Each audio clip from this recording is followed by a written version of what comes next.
नाम है आयुर्वेद बनाम एलोपैथ। इस सेशन में हमारे साथ दो डॉक्टर्स हैं। प्रदीप भंडारी जी, आप वैद्य हैं, कृपया मंच पर आइए। और डॉक्टर रंजना सिंह जी हमारे साथ हैं, एमडी गायनोकोलॉजिस्ट। आप भी मैम प्लीज मंच पर आइए। इस सेशन में हम आयुर्वेद और एलोपैथ दोनों को जानने की कोशिश करेंगे, समझने की कोशिश करेंगे कि इसका उपयोग किस तरह का है और क्या कुछ इसकी सावधानियां बरतनी है, ये भी इस सेशन में हम कोशिश करेंगे। हमारे साथ दो स्पेशलिस्ट अब मंच पर आसीन होने वाले हैं, जिनसे हम आप दर्शकों के हित से जुड़ा हुआ कुछ सवाल अब हम करेंगे। सेशन को मैं और मेरी सहयोगी कांची आगे बढ़ाएंगे।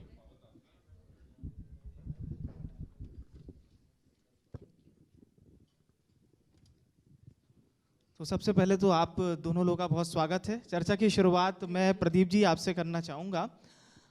भारत में आयुर्वेद का एक बहुत ही अहम योगदान है, बहुत हमारी एक स्वास्थ्य संपदा है, अनवरत कई वर्षों से चली आ रही है। अगर हम पास्ट में जाते हैं तो वाघभट्ट जी का हमें योगदान मिलता है, अष्टांग हृदयम, उसके बाद सुश्रुत संहिता है, चरक संहिता है। आयुर्वेद का आज के समय में कितना योगदान है, खासतौर से इसकी शुरुआत हम करते हैं आपके जवाब से। सबसे पहले तो इस कार्यक्रम का जो आप लोगों ने ये बीड़ा उठाया है रामनगर क्षेत्र में, क्योंकि यहाँ रामनगर क्षेत्र में इस तरीके के कार्यक्रम कम देखने को मिलते हैं, और तो जो बीड़ा आप लोगों ने उठाया है, इस बीड़े के लिए इंडिया न्यूज बहुत धन्यवाद का पात्र है।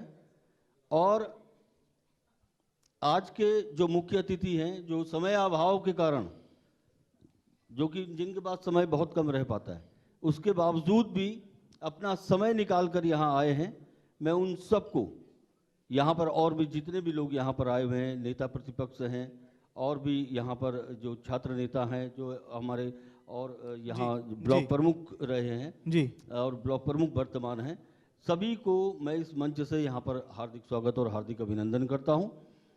और जहाँ तक आपका सवाल है ये आयुर्वेद से संबंधित, देखिए इसकी प्रासंगिकता का सवाल जहाँ तक है, ये इसमें हम अलग से कुछ नहीं कर रहे हैं। मतलब ये मैं नहीं किस पे कुछ कर रहा हूँ, ये तो हमारी भारतीय संस्कृति, पौराणिक संस्कृति और सनातन संस्कृति, ये उसकी देन है। ये इसमें हम कहें कि हमने अलग से कुछ किया तो ये मैं समझता हूँ कि एक खोखला झूठ होगा, और मैं ऐसा कहना भी नहीं चाहता कि इसमें हमने कुछ किया। ये पौराणिक संस्कृति है, ये सनातन संस्कृति है, ये वो संस्कृति है जिसमें आप कल्पना कीजिए कि लक्ष्मण जी को शक्ति लगी, मेघनाथ ने ब्रह्मास्त्र का प्रयोग किया, लक्ष्मण जी को शक्ति लगी, और भगवान राम जो अपने भाई को खुद जीवित कर सकते थे, उनके भी बस से बाहर हो गया। तो उन्होंने किसको याद किया? सुषेण वैद्य को याद किया, और सुषेण वैद्य ने बताया कि अमुक अमुक पर्वत पर अमुक अमुक जड़ी है, उसको लेके आओ। और देखिए आप किस साइंस की मैं आपको बात करना चाहता हूं, कि जिस लक्ष्मण को शक्ति लग चुकी और वो मूर्छित हालत में जमीन पर हैं, और उस बूटी का प्रयोग करके मरे हुए में भी प्राण फूंक दिया और उनको जीवित करके फिर से पूरी रामायण का इतिहास रच दिया। तो ये उस पौराणिक संस्कृति, सनातन संस्कृति का एक इतिहास है, और जिसको कि हम लोग जी बहुत अंश मात्र में आगे बढ़ा रहे हैं। बिल्कुल। कांची, मैं चाहूंगा डॉक्टर रंजना मैम से आप सवाल जवाब का सिलसिला आगे बढ़ाएं। डॉक्टर रंजना जी जो कि एमडी हैं गायनो, तो रंजना जी, किस तरह की प्रॉब्लम्स का लड़कियों को आजकल सामना करना पड़ता है? आमतौर पर देखा जाता है पीसीओडी और यूटीआई, इस तरह की समस्याएं लड़कियों के लिए आम सी बात हो गई है। किस तरह से आप सुझाव देंगे कि किस तरह का प्रिकॉशंस लड़कियों को बरतना चाहिए? सबसे पहले तो मैं इंडिया न्यूज़ को और अनंतम रिजॉर्ट को और जिन लोगों ने मुझे इनवाइट किया पर्सनली, उनको बहुत बहुत थैंक यू, धन्यवाद देना चाहूँगी। और बहुत सुंदर प्रोग्राम था। एक है कि लेट हुआ हमारा, क्योंकि हमें लगा कि देर, लेकिन हमने सोचा देर आए दुरुस्त आए, ये बात शायद चरितार्थ हो जाए। अब जहाँ तक जो कंप्लेंट्स या प्रॉब्लम्स बताई हैं, यूटीआई है या एडोलेसेंट मतलब गर्ल्स से रिलेटेड प्रॉब्लम्स हैं, वो यूटीआई का तो मेनली है कि हम लोग का ना जो कॉमन टॉयलेट यूज़ करते हैं उससे जो इन्फेक्शन स्प्रेड होता है वो अक्सर मेन रीज़न है। क्योंकि हमारी बेटियां अब घर के अंदर तो रहती नहीं हैं, बाहर जाती हैं, इंस्टीट्यूशंस में जाती हैं, बहुत जगह जॉब भी करती हैं, ऑफिस में जाती हैं, कॉमन टॉयलेट्स यूज़ होते हैं, तो this is the main reason. और शायद मैं सोचूं कि उसका सॉल्यूशन भी हैंड टू हैंड बता दूं तो ज़्यादा अच्छा रहेगा।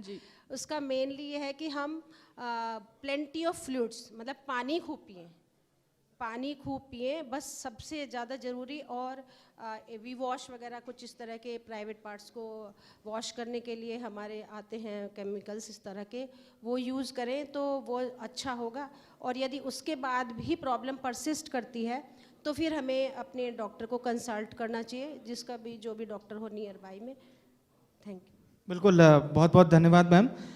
सर एक सवाल बस आपसे रहेगा, क्योंकि आज के हमारे इस सेशन का नाम ही है आयुर्वेद बनाम एलोपैथ, तो मोर इफेक्टिव क्या है, आयुर्वेद है या एलोपैथ है? अब जाहिर सी बात है आप आयुर्वेद के डॉक्टर हैं, लेकिन फिर भी इस सेशन के हिसाब से ही आज का सवाल। देखिए, सवाल बहुत बढ़िया है कि आयुर्वेद और एलोपैथ। देखिए इसमें आयुर्वेद बनाम एलोपैथ, मैं इसमें एक चीज़ कहूँगा कि जैसा अभी डॉक्टर साहब ने कहा कि पानी अधिक पिए और इसी तरीके से जो यूरिनल इन्फेक्शन होते हैं उस पर बातचीत कही।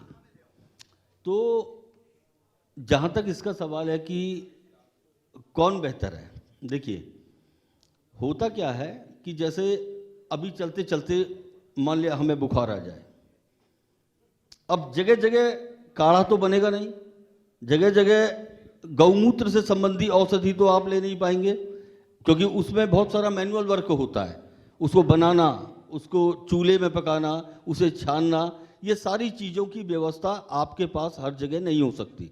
तो ठीक है, जाहिर सी बात है एक पीसीएम कोई भी लेगा और मुंह में डालेगा, खा के चला जाएगा, बुखार को टेम्परेरी उतार लेगा।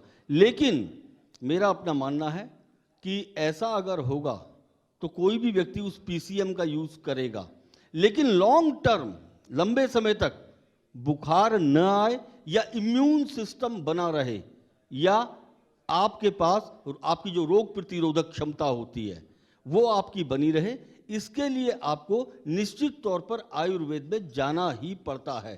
क्योंकि आपके पास जो विज्ञान का जितना भी आपके पास ये चीज़ सामने आई है, ये कहना चाहिए कि ये इसका एक टेम्परेरी सॉल्यूशन और फास्ट सॉल्यूशन है जी। लेकिन अगर आपको उसके मूल में जाना है तो वहां पर आयुर्वेद को आना ही होगा। अपने आप में बहुत अच्छा आपने जवाब दिया है। मैं चाहूंगा इस सेशन का आखिरी सवाल कांची आप करिए मैम से।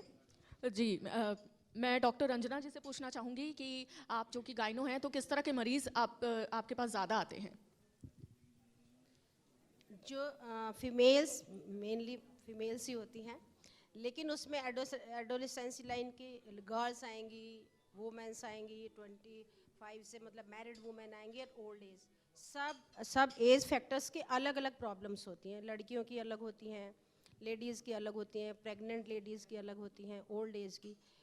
कुछ चीज़ें तो ऐसी हैं लड़कियों में हमें ध्यान रखना पड़ेगा, क्योंकि जैसे जैसे एज बढ़ती है तो कुछ जो बॉडी में चेंजेस होते हैं तो उसकी वजह से उनको साइकोलॉजिकल प्रॉब्लम्स भी हो जाती हैं। उसके लिए मदर का या जो भी घर में फीमेल हो जो साथ में बहुत क्लोज हो, उसकी जिम्मेदारी बनती है कि उस बच्चे की फीलिंग्स को समझ के और उसको सही से गाइड करें, और उसकी प्रॉब्लम्स के लिए ज़रूरत हो तो अपने डॉक्टर से, गायनी से, जो व्हाटएवर जो भी है उनसे कंसल्ट करें। प्रदीप भंडारी जी, आपसे भी जानना चाहूँगी, दवाइयाँ भी दो टाइप की होती हैं, एक जेनरिक एक ब्रांडेड, तो क्या फ़र्क होता है जेनरिक और ब्रांडेड में? देखिए, ये वाला सब्जेक्ट तो कायदे में इनका है, हमारी डॉक्टर साहब का है। चलिए, लेकिन मैं तो इतना कहूँगा कि ये जो हम लोग जिस काम को कर रहे हैं उसमें सारा का सारा जो चीज़ है ये नेचुरल फॉर्म पर आधारित है, ज़्यादातर नॉन प्रिजर्वेटिव हम लोग जिस काम को करते हैं उसमें अम्ल का, केमिकल का, कोई भी किसी तरीके का कोई भी यूज नहीं किया जाता है। बिल्कुल, मैं चाहूंगा, अच्छा सवाल है मैम, आप इसका जवाब दे दीजिए जी। ब्रांडेड एंड जो जेनरिक मेडिसिन है, मेनली है जेनरिक मेडिसिन में नेम से होती है, जैसे जो भी सॉल्ट होगा ना उसके नाम से होती है, तो उसके एडवर्टाइजमेंट का नहीं होता। वो चीप इसलिए भी होती है कि भाई उसमें जो एडवर्टाइजमेंट में खर्चा नहीं होता, और बहुत ज़्यादा मैं नहीं समझती हूँ कि इसमें बहुत ज़्यादा अंतर है, बस कॉस्ट का अंतर ज़रूर होता है कि जेनरिक में कॉस्ट कम होनी चाहिए, लेकिन आजकल पता नहीं चलता कि कुछ किसी चीज़ की कीमत कितनी भी रख सकते हैं, वो तो कंपनीज पर डिपेंड करती है। ऐसा कुछ नहीं, लेकिन फिर भी ऑलमोस्ट सेम, बस कंपनी अच्छी होनी चाहिए वो, और मतलब उसमें कहीं उनकी तरफ से कोई ऐसा नहीं होना चाहिए कि सॉल्ट में मेडिसिन कम है या अच्छा नहीं है मेडिसिन। ये तो कंपनी से कंपनी में डिफर है, और बहुत ज़्यादा इस पे हम कह भी नहीं सकते, क्योंकि बहुत सारी कंपनीज की जेनरिक बहुत अच्छी होती है, दूसरी कंपनी की जो है मेडिसिन उतनी अच्छी नहीं होती। It depends on company to company. बिल्कुल, समय की एक अपनी सीमा है, सेशन को यहाँ पर हम समाप्त करते हैं। और एक बात, जी प्लीज जी बताइए। एज ए डॉक्टर मैं कहना चाहूँगी जी, एक्चुअली सब मेल्स के लिए है, ये फीमेल्स के लिए कम है। जैसे हमारे यहाँ मैक्सिमम फीमेल्स आती हैं ड्यू टू सम प्रॉब्लम्स, कि किसी को हेडेक है, किसी को ये है, किसी को बॉडी एक है, किसी को नींद नहीं आती है।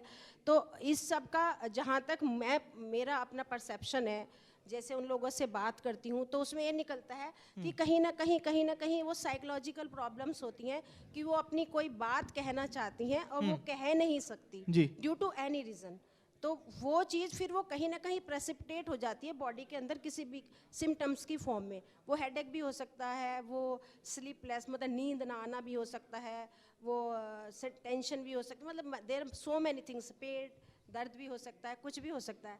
तो आप सबसे रिक्वेस्ट है, पहले अपनी वाइफ से ये ज़रूर पूछ लें कि भाई कोई ऐसी बात तो नहीं है जो तुम कहना चाह रही हो और मुझसे किसी भी वजह से नहीं कह सकती हो। आप समझा दीजिए, लेकिन सुन जरूर लीजिए फीमेल्स की बात, क्योंकि मैक्सिमम प्रॉब्लम्स जो है, चाहे मेंस्ट्रुएशन से रिलेटेड हो, चाहे किसी चीज़ से, वो रिलेट कहीं ना कहीं बहुत ज़्यादा केसेस में वो हमारी साइकोलॉजी से रिलेटेड होती है, और जो कि हम फीमेल्स नहीं कह पाते अपनी फैमिली में। बिल्कुल, और मैं समझूंगा कि मैम की सलाह आप सभी ज़रूर यूज़ करेंगे। इस वक्त एक छोटे से ब्रेक के लिए